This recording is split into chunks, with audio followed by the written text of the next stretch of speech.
ngạt xuống rồi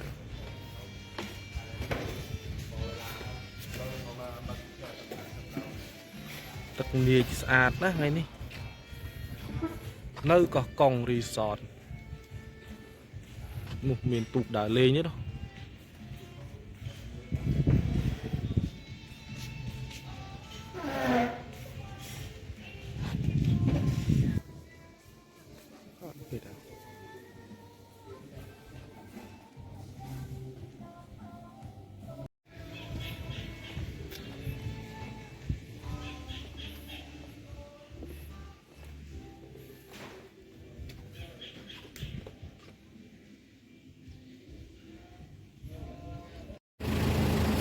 nah bạc resort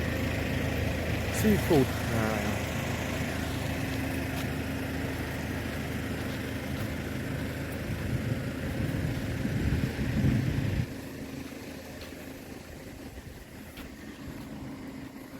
có được ban sát lên tên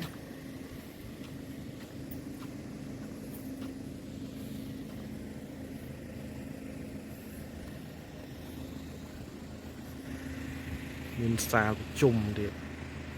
êm mỏng